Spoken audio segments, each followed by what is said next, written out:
Good day mga kanegosyo, ako nga pala si Jepoy, isang negosyante, isa rin akong DJ at meron na akong 10 taon na karanasan na pagkalugi sa pagninegosyo. Hindi po ako vlogger, hindi ako influencer, isa po akong artista mga kanegosyo, isa po akong content creator. Ang topic natin ngayon mga kanegosyo is content creation. Content creator, content, basta. Way back 2015, kwento ko lang mga kanegosyo, nung nagsimula akong magnegosyo, hindi pa uso ang pagko-content no'n mga kanegosyo. Ah, uso na pala, hindi I mean konti pa lang. Konti pa lang yung nagko-content. 'Yan, sila Kong TV, mga pioneer na YouTuber, mga pioneer na YouTuber, mga kasabayan nila Kong, ayan pa lang yung mga nagko-content no'n. Actually, hindi pa yung mga YouTube, si Kong TV kasi yung pinapanood ko nung 2015, way back. Hindi pa kumikita yung mga na-upload nila Kong nun. Wala, hindi pa nga uso yung monetization, affiliation, para kumita sa paggawa ng content.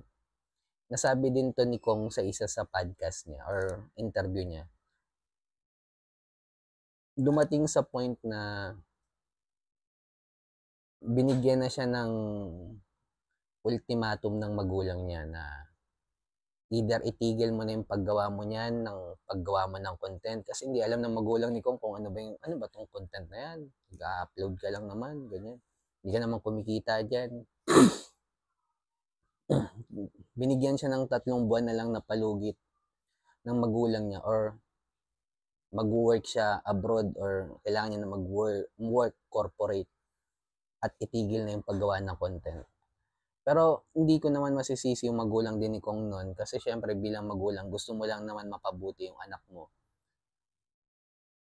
At that time din, hindi talagang wala pa talagang pumapasok na pera sa YouTube or sa channel ni Kong TV.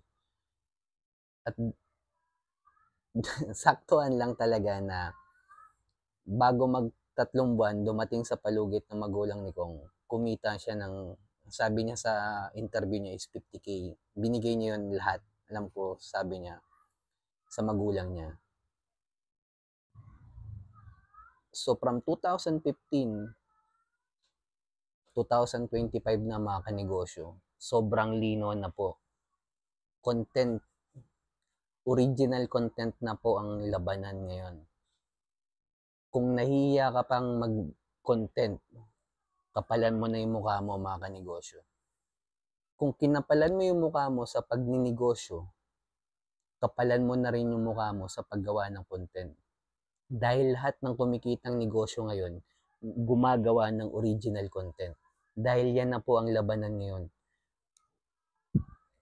Way back 2015, medyo malabo pa yung trajectory ng paggawa ng content. Ngayon, sobrang linaw na po. Sobrang importante na po ang paggawa ng original content. Dapat may presence ka online bilang may-ari ng negosyo mo.